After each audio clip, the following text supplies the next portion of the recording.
You said there's something that I could tell you that she's not telling the truth about, and that what is that? Because this story, I was actually surprised at how much traction this got, but it's getting a ton of attention. People are clicking on it all the time. So is there something else that we need to know about what happened between you two? I was walking back to my office, and all of a sudden I hear somebody go, "Ted Yoho." She yells it out.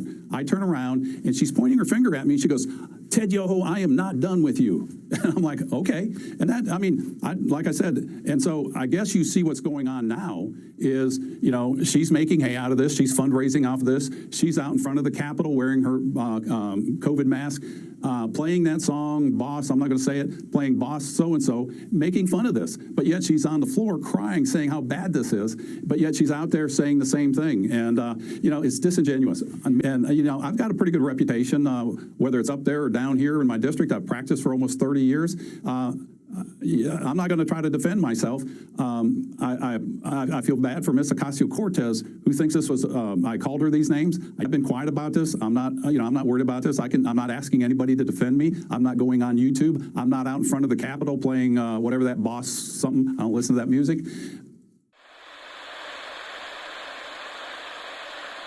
Hey guys, welcome back to Themis and Thoth. Grab your coffee, water, tea, whatever you're drinking, go and get that, and let's start this discussion.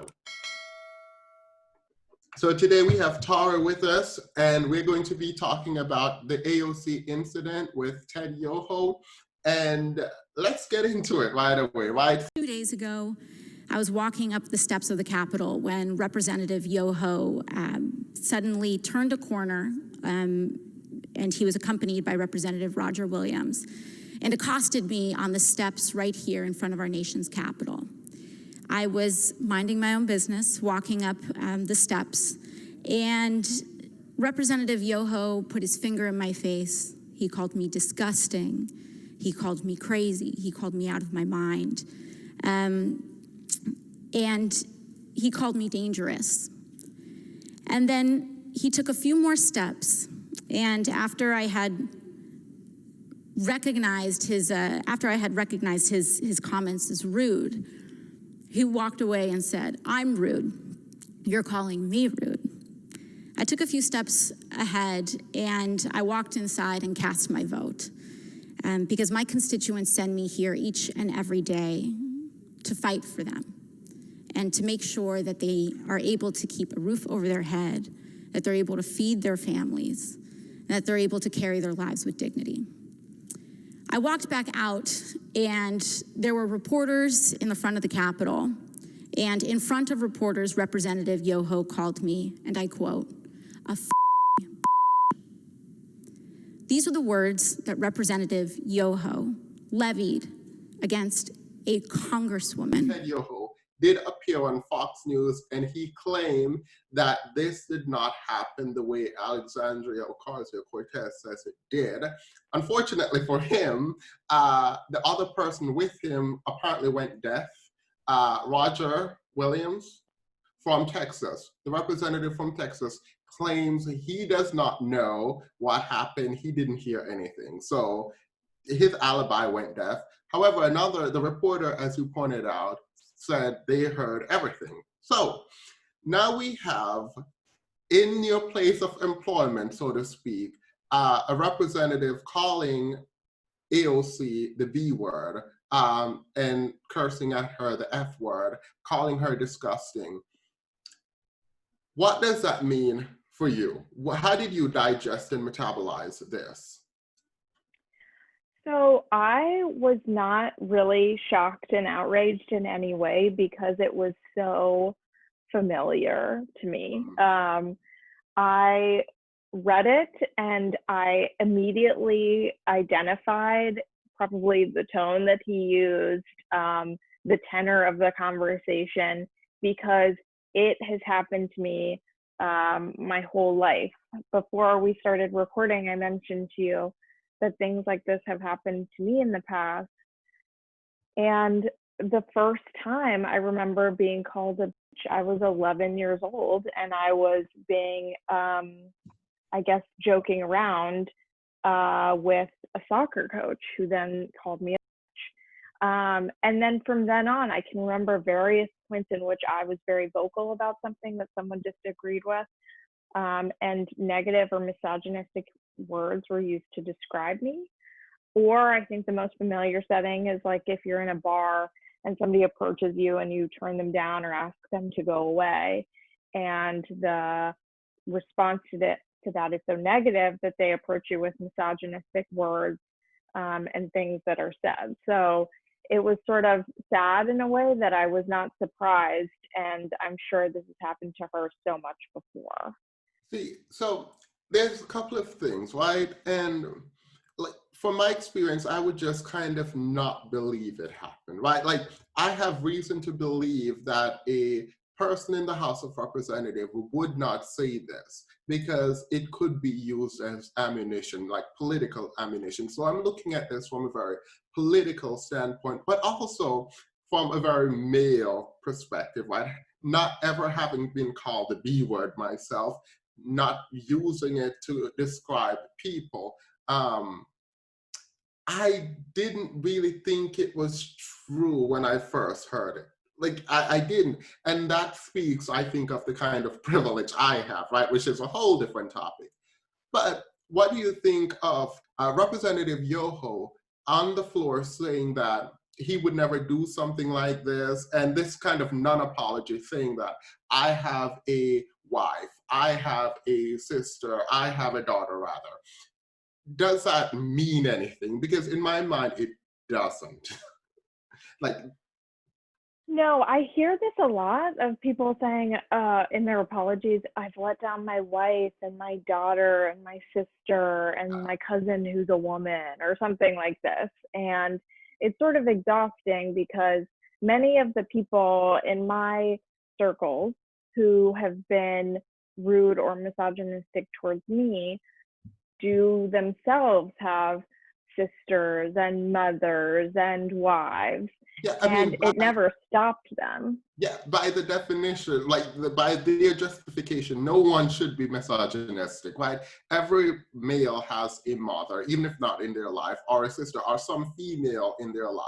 And this idea that because I have, it's like having a black friend, right? I can't be racist because I have a black friend or I have a black person in my life. So I mean, I found that fascinating, and the kind of denial, right?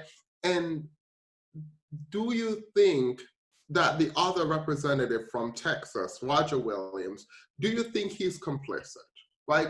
Because while we cannot fully say this is true, this rings true. When the only person that was with you there is claiming that they didn't hear anything, not by themselves, through their representative, right? When they're saying, I didn't hear anything, I just went deaf, blind, dumb at that point. Do you think he's complicit in this?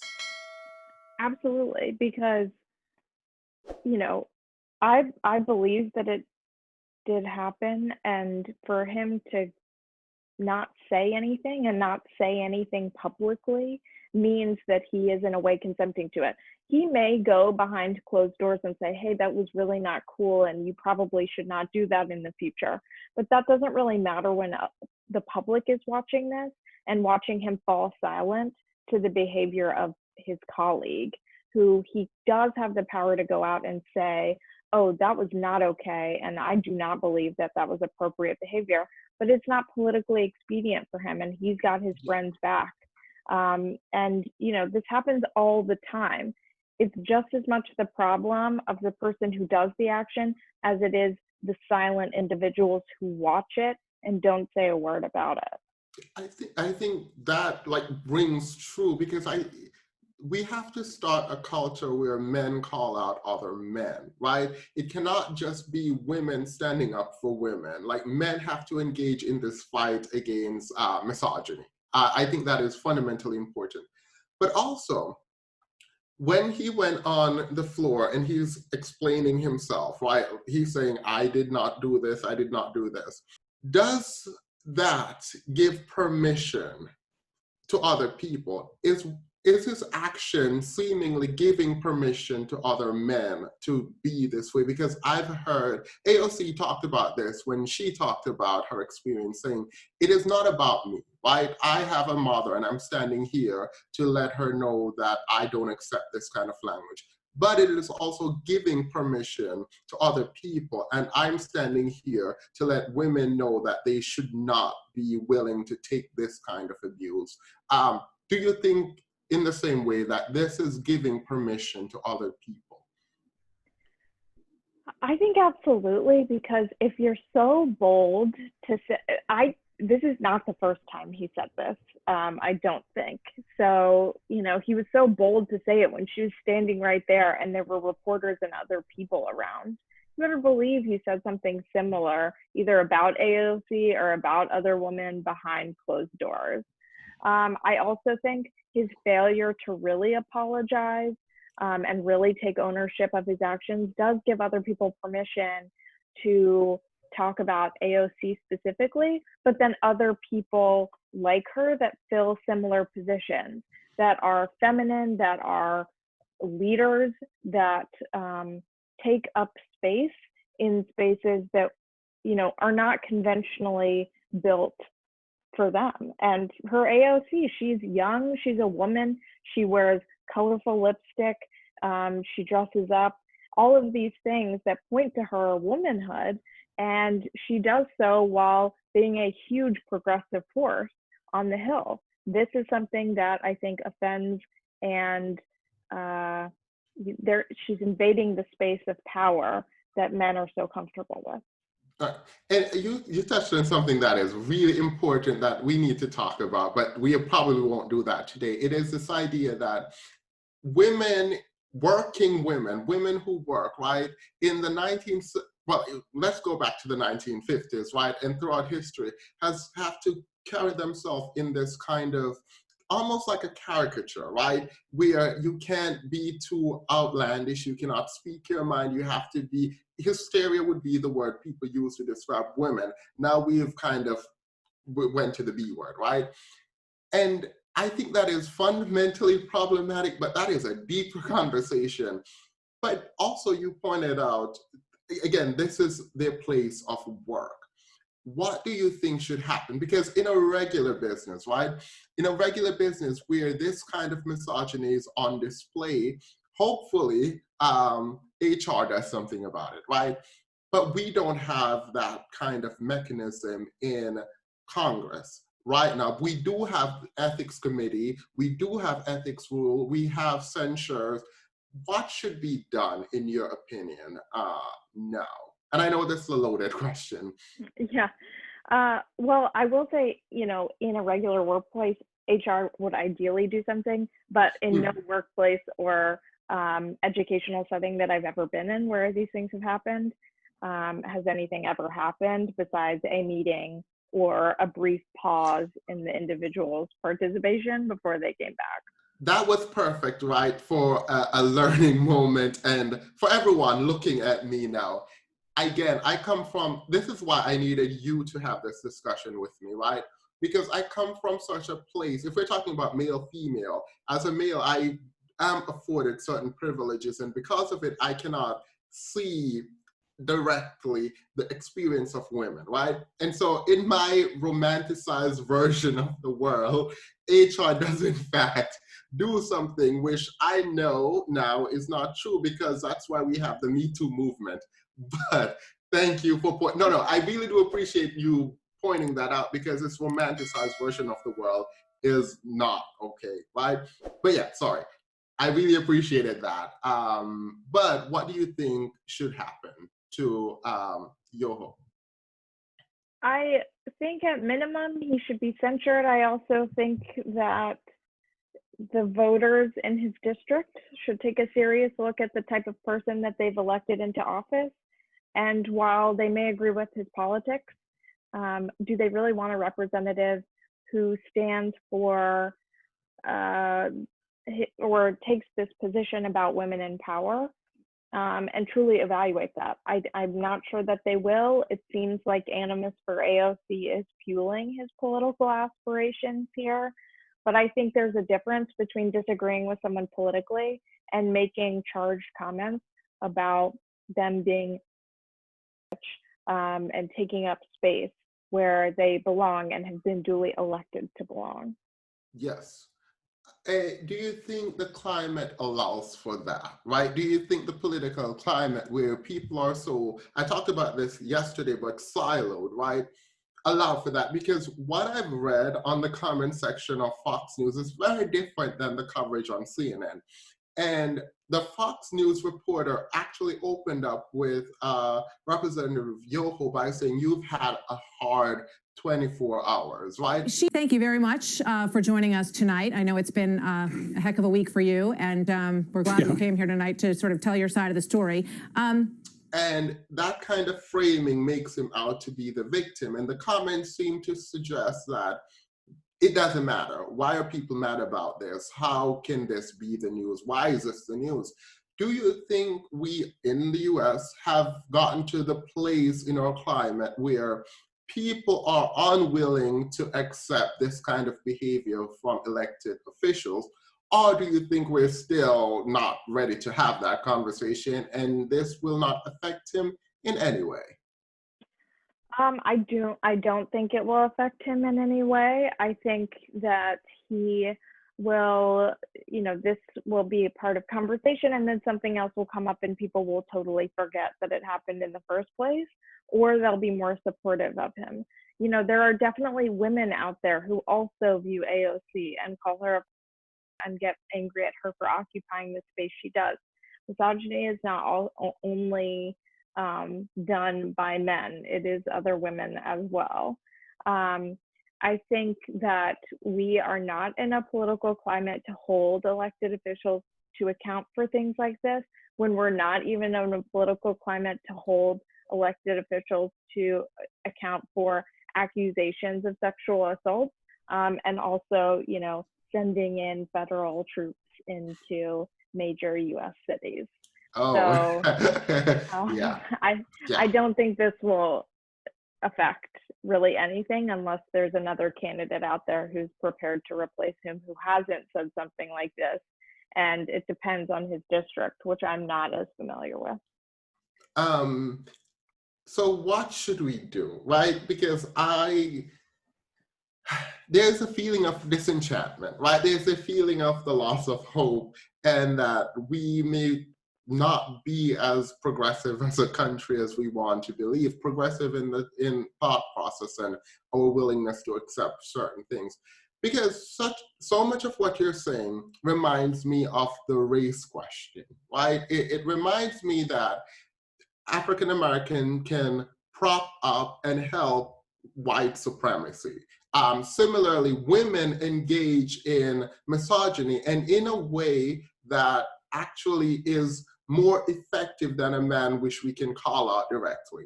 And so this idea that women are also not caring on the right, maybe, about his comments. She's been really laying down the gender card here. In this country. You say you've had similar conversations that got heated with men and women, and she clearly is trying to make this into an attack on women. She called you out and said that you weren't decent just because you have a wife and daughters. So, there's no doubt that she's playing this to the hilt, and she's got a lot of support behind her from Nancy Pelosi and Ayanna Pressley and other folks who are really making this into a much broader topic. What do we do? Right? Like, what do we do? I think obviously conversations and awareness is one. Education is obviously important. But what do we do to push this conversation forward and make it meaningful in terms of changing the political milieu, right? Like, how do we do that? I actually, I think when stories come out like this, it exposes things to individuals who haven't experienced it, like the race issues you're talking about of, George Floyd was one of many, but his was caught on camera, and individuals who have experienced police brutality know that it exists. Individuals who watched the video were shocked and appalled and wanted to do something, but were upset by it. For me, it was not a surprise that she was referred to in these ways. It's deeply familiar. So the fact that, a reporter saw it, covered it as something that is not appropriate, feels to me as very hopeful. I will also say just having AOC and other women in office has created a lot of hope for me, and also created images that I can look to and say, hey, that person looks like me. I was walking down the street one day, actually, and these two older women stopped me and they were like, oh my God, you look just like that congresswoman from New York. What's her name? What's her name? And I was like, AOC? And they said, yes. This is the first time in my life anyone has ever said that I look like somebody in elected official position. I mean, nobody has ever said anything like that. I'm very short. I'm I'm a young woman. Yeah. I wear my hair long. I wear makeup. These are things that people don't often, and I'm not white, so people don't often say these things to me. So to have her in a position to have her respond in the way that she did, to say, hey, I'm not okay with that, and neither should you, and not cowering down when he said, I didn't say these things, and she's making political hay out of this. Whatever, use your political ambition for this. Use their misogyny to benefit you. I'm so down for that. Yeah. I just love listening to you talk. By the way, wish people saying you look like an elected official does not go far enough. You should be an elected official. But yes, thank you so much for being here. I know you have to run to another meeting, so I apologize for holding you up for this long. I truly respect your opinion, and I'm very happy that you were willing to come and be this open and talk about this, because I know it's a touchy subject. So thank you so much. Thank you, Themis. And I so appreciate you giving me the time and space to talk about it.